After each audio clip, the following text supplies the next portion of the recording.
3, 2, 1. Yo, it's poppin', it says torn. Yes, sir. You know what time it is. I'm the most of the sound. Keeps spinning. We're pulling Joqs. Icebreakers. Giving you that cool rush, man. Give it up for everybody who came out tonight. Give it up, give it up, give it up, man. Appreciate y'all for following through, man. Appreciate y'all. A lot. Lot going on, man. So before we get into the topic for tonight, we're gonna break down, what Polar Joqs is. We're gonna break down what icebreakers is, for the ones out there who do not know, for the ones who came, who interested in trying to find out what does it stands for, Pretty much, man, Polar Joqs stands for the opposite of society, Everything we do is the opposite. We don't go with the flow. We don't go with the trending things that happens in the world. We always have our own mindset. We always have our own strategy on how we're doing it. And we represent people who have their own mind as well. That's why the icebreakers, that's where they came in at. If you're an icebreaker, basically, you're breaking the ice. You're not being just like everybody else. You're your own person, your own individual. You stand on your own, and you stand on what you believe in. That's an icebreaker.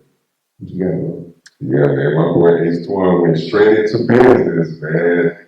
Got to. Gotta warm it up, you know what I'm saying? Just let everybody know, man. Appreciate y'all. We're the live audience. This is what's going on right now. We have a live audience right here in Center Point, Alabama. We're gonna do this once a month, just so y'all know.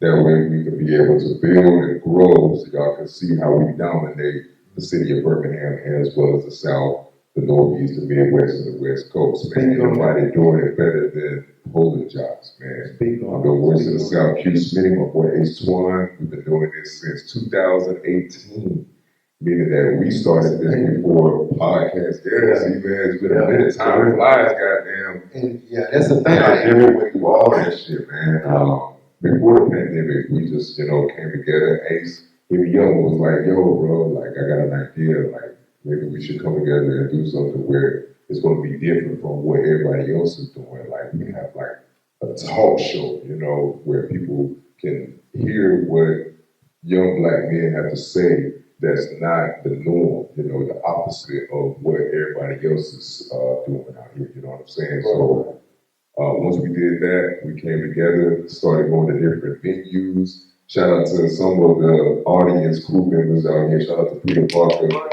Give it up to my boy Peter Parker. He was one of the first people to believe in the dream and saw the vision head on, man. And we started doing different stuff like that. All these people out here, man, they be talking about masculine men and dating women and stuff like that. We were talking about that back in 2018. Nah, no lie, like real talk. 2018. This was before it was popular. Anybody was speaking on, what alpha male, beta male, all that stuff, man. We had those talks before people decided to say, well, we ain't got shit else to do. It's the pandemic. We just need to get a camera and just start recording and call ourselves a podcast. No, we actually thought this out way before the pandemic. We graduated from Jacksonville State University with a bachelor's degree. Go Gamecocks. I don't care what they say. Black alumni coming on too, guys. Black alumni. You're right. Black alumni is basically where it's what it is. Black alumni. all the black graduates. All the black graduates come together, man. Just have a good time. Just like homecoming. Yeah, homecoming. Man, we're doing it next week. September 22nd. 23rd, September 22nd through the 24th is going to be at Jacksonville State University. In Anderson, bro. Yeah, man. Pull up. Literally right by you. It's going to be lit. Right by y'all. You know what I'm saying? Yeah. It's closer. It's damn sure closer than Birmingham. Yeah, it's like going to Atlanta, right between Birmingham and Atlanta, man. On I-20, you can't visit that small country, I'm from there, so I can talk about it. You know what I'm saying? But no, I'll say, man, black alumnus, man, we are the epitome of super radio personalities. We've been doing radio for about more than 10 years now. And we started casually, just having conversations. It's crazy how you just normally do stuff and you don't really think about it. And then as the plan just gets bigger and bigger. Like me and Ace, like we used to talk like this on a radio show with each other. You know what I'm saying? Like you was talking about the topic, you know what you think about that, bro. And then I'll say the same thing. We're having those conversations at 91.9. WNJS. 91.9, goddamn. Man, that's where Polar Joqs actually started at. Before we even called it Polar Joqs, before we even thought of having a talk show and stuff like that, it started back at JSU. And so we're super radio personalities. I'm on 98.7 Kids, the last time to be. My boys on 95.7 Joqs. And that's how we do it, man. We come together being individuals, and that's who we are. Yeah, man. So, it's a history behind, what we do. We just ain't doing this to be doing it. We really, and not only we went to school for it, but it's a passion. You know what I'm saying? So when you do something, I'm going to say this, that's your passion when you see somebody else doing it and they're doing it wrong. You like, God damn, you're doing it wrong. They can be on TV, you can be watching them on TV, you be like, he should have said this, goddamn, or they should have asked this question. Like, that's your true passion. Start acting like a sports animal. Yeah, like real talk. You should have been talking like, Hit the corner pocket. The next thing you know, you want to get the field goal. Yeah, you really get mad at this shit. So, this is what we do, man. Like real talk. This is exactly what we do. So, but we think we'll dive into the topic real quick. We're ready for the topic, man. Because, like I said, we're the icebreakers. We're going to talk about some icebreaking topics. So, don't feel some type of way when we talk about a topic that may make you feel a little cold. You feel me? Yeah, we might roll some fellas a little bit, but it's all good. So, the topic for tonight is: can a woman raise a man?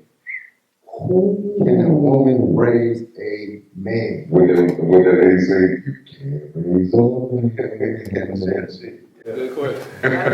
Can a woman raise a man? I think now it can go two different ways on this.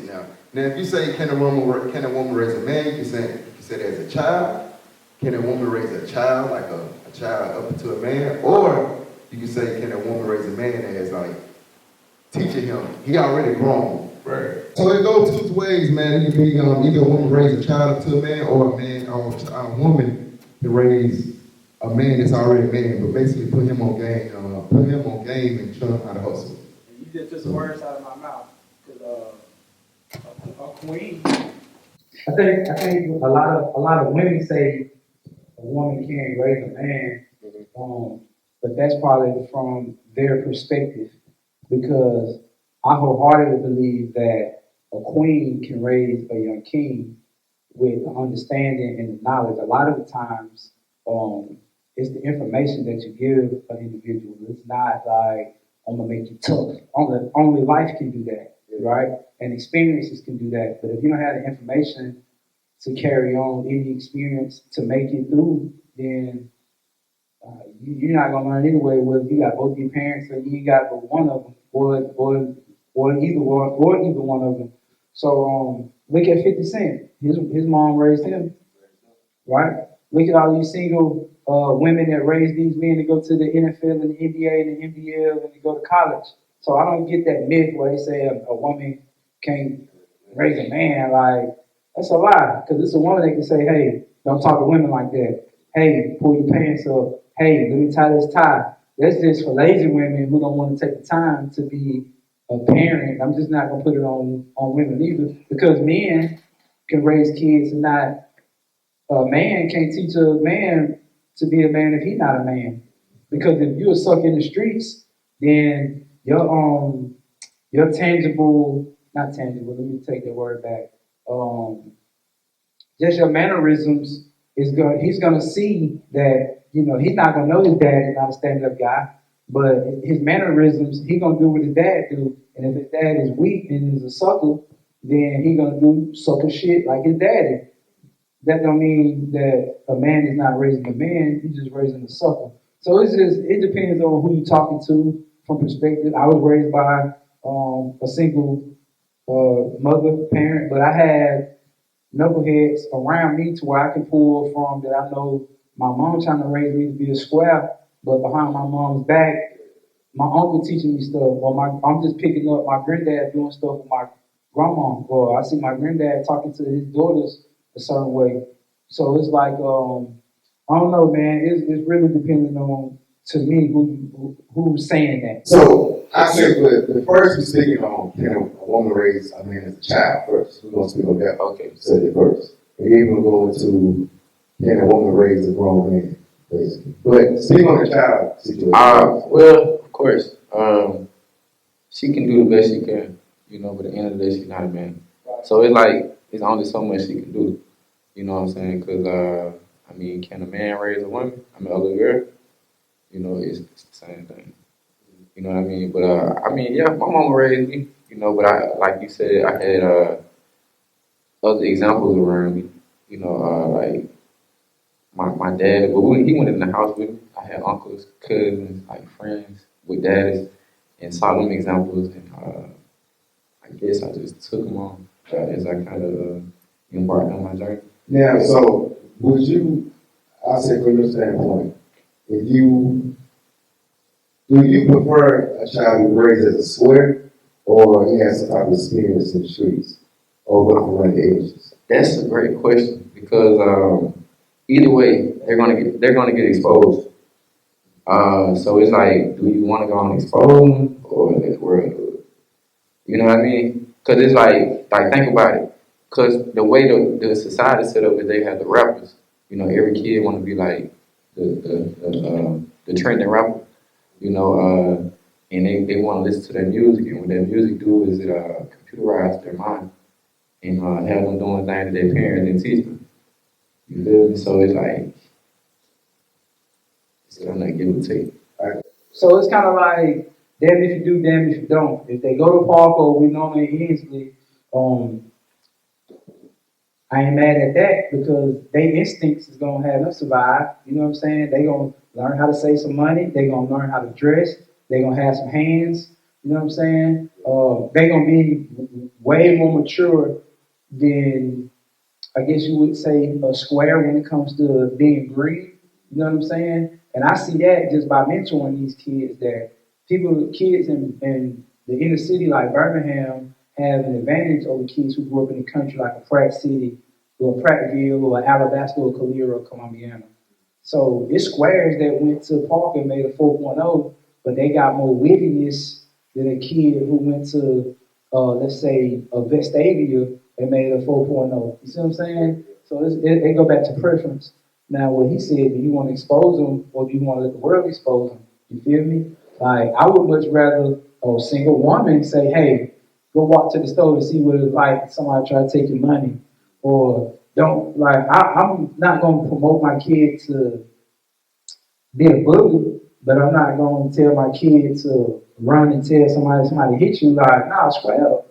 I think, like you were saying, when it comes to preference, for me, I think it's purpose. I think a lot of us have heard about the research about two kids being raised in the same household or even twins. They've been raised the same way in the same environments, but one kid can turn out one way and the other kid can be the total opposite. So with each personality, you never know if someone's going to gravitate more to nurture or if they're going to gravitate to nature. So I think it's just based on getting to know your child or getting to know your colleague or your peer and understanding where they are and meeting them where they are. If they're green, if they're shallow in certain areas, then you build them up and you give them the knowledge, right? So I don't think anyone should just be thrown out there just ignorant without preparation and having to be in a situation to where they have to lose in order to learn. Sometimes you can just teach them, you can just show them, you can expose them to different environments. And that way, even though I've been raised up in the church all my life, but I'm not green because I've been exposed to it because I have peers. So I don't need to go through something to learn about it. You know what I'm saying? I learn from everybody else. I learn from, you know what I'm saying, the people around me, the things you see on TV, the things you see in your environment. So you still can, as long as you just have the knowledge, I think that's what's most important. You know what I'm saying? Just having someone that you really can trust, that you feel safe with, to actually teach you these things so that that person can take accountability for it. Well said. I like that. Can a woman raise a man? I believe she can. The reason why I say I believe she can is because I believe society has changed so much over the years to the point where we forgot the whole purpose of human nature. The purpose is supposed to have a father and a mother. The father teaches the boy how to hunt. The mother teaches the boy how to cook. The father teaches the boy how to get a woman. The woman teaches the boy how to treat a woman. You know what I'm saying?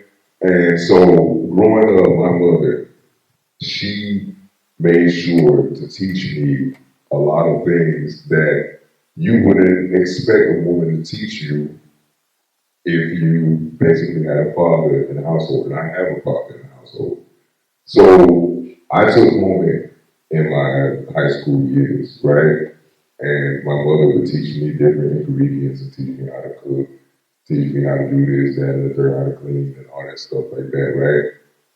And the more I thought about it, now that I'm older, I realize how just her teaching me how to cook has expanded in so many ways to where now that I'm on my own, I can actually handle myself. It comes in handy. I know how to cook. I can pull up a recipe on YouTube and actually bring it to life. You know what I'm saying? I can grill on the barbecue grill and make that shit taste good because she took the time out to put me in the kitchen and teach me how to actually cook.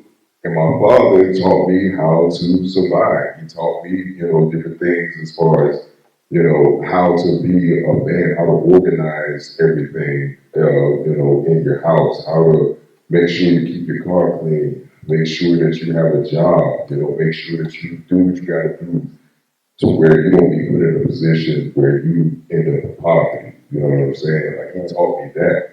And I feel like we forget the whole role of the whole purpose of having a woman and having a man. Just because she's a woman doesn't mean you can't listen to her. You have to listen to your mother. There's nothing that my mama's told me that was a lie. Everything my mother's ever told me was the truth. And it was all for what? For my survival. For me to be able to survive. My mother taught me how to survive. She taught me how, she actually is the reason why I even started working. I was chilling, man, playing the game in my room and stuff like that one summer night. Next thing you know, she decided to come in here and talk about, your ass is about to get ready to go do this interview about, because you ain't about to be in my house also hanging around with niggas, just sitting around doing nothing. And so I didn't even want to work. Yeah. But I went to the interview. Thankfully, he was working at the movie theater, so I was able to get free movie tickets. You know what I'm saying? She looked out for me. She made sure that I get a cool first job. You know what I'm saying? She didn't put you as a poached chicken. No, she had working at Burger King and all like that going crazy. Cut chicken up there. Man, but no, man, the fact that she even put me in a position to even work, I know now I got retail on my resume. Yeah. I can go somewhere and I ain't got to worry about like not having a job because now she started making sure that I started working at the age of 16. So now I've grown over the years and then my resume has grown because she put me in a position to win. She put me in a position to work. Women can put you in a position to win. You just have to be willing to work with them and listen to them. You know what I'm saying? So yeah, I believe a woman can raise a man. You got to have a father and a mother. Gotcha. I like that. That's deep. Now, do you think this? Now we're going to transition to can a woman raise a grown man? Ooh. We're going to transition to that. When I say grown man, I'm talking about, she believes he got potential. Some women like being labeled. Some women do. I don't meet a lot of women that has dudes. They have dudes that really don't do a lot. Yeah. But she got potential in them. She see the potential in them. How long do you think potential lasts? You know what I'm saying? Like a parent or like your significant other, like your girl? I'm talking about her man. Oh, no. But see, there are also women out here who like to build men, though. Some women get off doing that. Okay, prime example, Think Like a Man too, when Buddy didn't even have a perspective. And he was just talking about the food truck. You feel me? Like, situations like that can happen. Like, that's a bond, that's an unbreakable bond. And that has nothing to do with, I'm finna just let you build me and then I'm cool with that.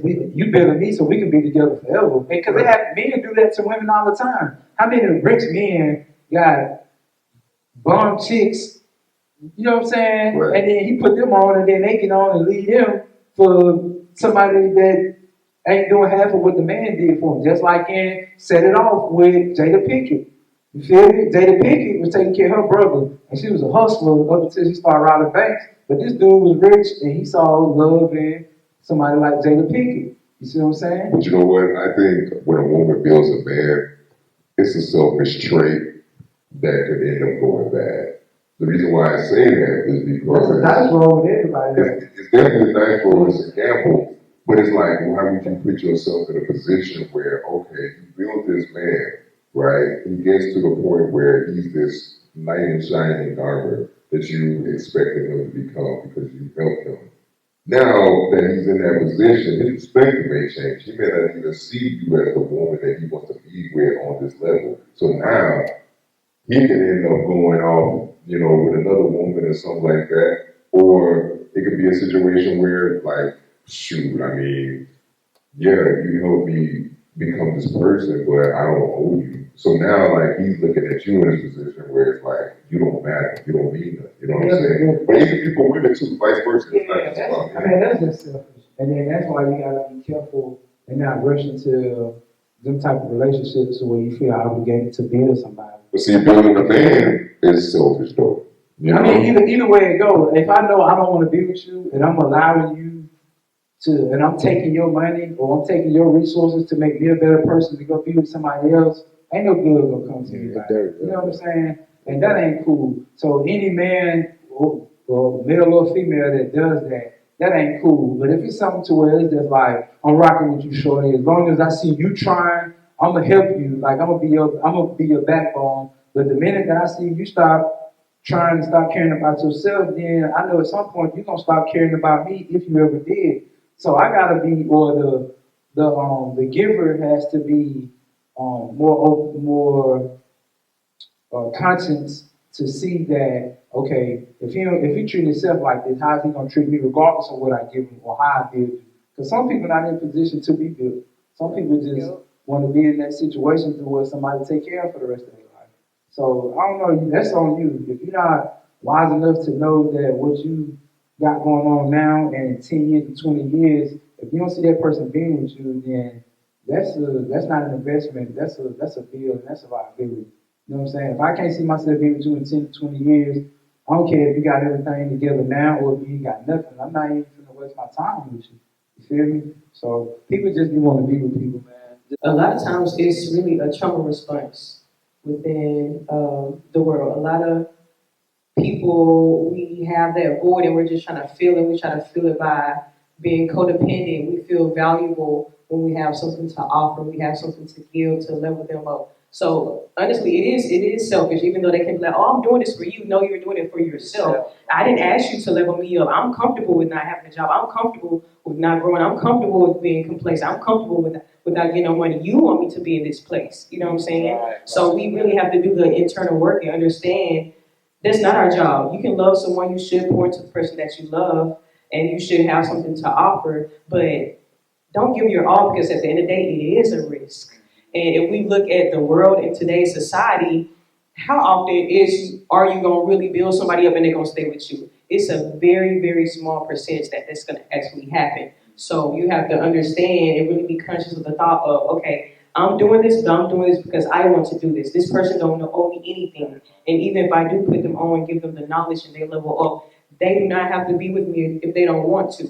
Therefore, you have to go back to dealing with the internal work and understanding that's really not your job to do in the first place. If they're not where they need to be when y'all get together, you need to leave them alone. Like you said, when you meet them how they are now, if you are not in love with that person, if you cannot say, if this person don't ever change, if they don't ever grow, I will still be with them, then it's time to let them go. And that's that. That's it, man. So yeah, I definitely agree with everything that y'all are saying for sure. Yeah, and you made some good points too. For sure, man. I believe that, raising a man and building a man, they don't play, the same role to the same extent. And I just feel like you have to be willing to accept whatever it is that you take. You know what I'm saying? A lot of people don't want to accept the terms and conditions to become a victim. And everything ain't got to be about the victim. I feel like we live in a society nowadays where everybody wants to be a victim. Everybody wants to feel like they've been hurt. They've been through this, they've been through that. But like in reality, bad stuff is going to happen. You put yourself in those positions. It was wisdom, you know. You allow it to happen. So sometimes you gotta accept what comes with it. So you know, I believe that's the that's the topic, man. Yeah, man, definitely, man. That was a good topic. And the whole point of this is, even though we're talking on these, speaking on these topics, is to enlighten somebody that's going through this situation, or they are about to go through this situation, not knowing. You know what I'm saying? So basically, that's what we doing this for. This is what the topic is about, man. So Yeah, you want to go commercial break? You want to? man. How y'all feeling? Y'all feeling good? Great. Okay, y'all want to go to the next topic? I think patience. As much as we say trauma is unnecessary, I feel like it's necessary because it's life. You know, it makes us who we are. Like it has to, like it builds character. In order for you to build, you have to destroy. So it's like, you know, you have to figure out a way to traumatize somebody. Like somebody has to be traumatized some type of way. You know what I'm saying? I think the trauma comes from how you choose the pill, the red pill or blue pill. Because you can choose to not handle that situation. We literally just talked about this. I haven't, not to make something personal, but you got to take time. And when you don't take time, that's what's bringing the trauma on. Because you trying to put a Band-Aid on cancer, and that ain't how you fix that. You feel me? Oh, I put a Band-Aid on it. And people get out of one relationship and Go before back to the next. before they even drop from a shower, they in another one the next day and trying to get over that. But you know what I learned? You don't want to think about that other relationship that you were just in. So you got to put somebody else. Which goes back to patience. If you don't have enough patience to take care of yourself before you deal with somebody else, that's your fault. You create your own trauma. Because you could have sat your ass down for 5 years and made sure you was here before you go take that to somebody else, and now you can cause them something they ain't even signed up for, but because you was patient, you wasn't patient to take care of yourself. You feel me? Mm-hmm. So I think trauma, I think trauma is a self-inflicted one. Self-inflicted one. That's what I think trauma is for real. Yeah. Because it's just like I can heal and be like, I'm good now, and be even better for the next person, and it might be what you need. I don't have to be traumatized by that. Like, I was hurt. I licked my wounds. I gave my scab time to heal, and now I'm on. Opposed to saying, "Oh, let me just wipe it off," and I put a pen. I just keep bleeding on the next person. So why do you think people jump in relationships so quick? It goes back to what she was saying. Like, I'm doing selfish. I gotta cover it, and then what he just said. I'm gonna cover this up with a Band-Aid. I don't want to be alone. You know what I'm saying? I don't. My bad. No, you good. I don't want to be alone. I need to be with somebody. I need to be validated. I gotta look perfect because I'm the person who has everything. Right. And I'm the person, I'm popular and I got money, so I shouldn't be heartbroken. I can't let it look like this lame just got over on me. You feel me? Right. That's how all that happened. People want to be validated by everybody but themselves. You feel me? So it's just like, boy, that trauma is a self-inflicted wound. Shut up. Like, heal. And that goes back to the patience that I was saying. Like, a lot of these people ain't getting themselves time to like heal. Really you feel me? Yeah. Read a book, exercise, what you eat, who you hang with. You feel me? Fuck that nigga. Man, don't worry about that bitch. Like, your friends is adding to exactly what you don't need. You feel me? So it's just like you traumatized and now you trying to bleed on me. I ain't traumatized. You the one that was going through that. Don't bring that over here on me. And a lot of people will be so scared they don't want to hurt her feelings. Oh, I need a friend. So they take on their responsibility. Self-inflicted wound. Come on, so it's just like I don't allow people to say I got trauma. I'm going through something. That's a lot. Like, yeah, don't put what you got going on in your life on me because you don't know how I handle my business and my situation. Yeah. I'm cool with people not knowing the truth. If I know the truth, that's on you. Right. You feel me? So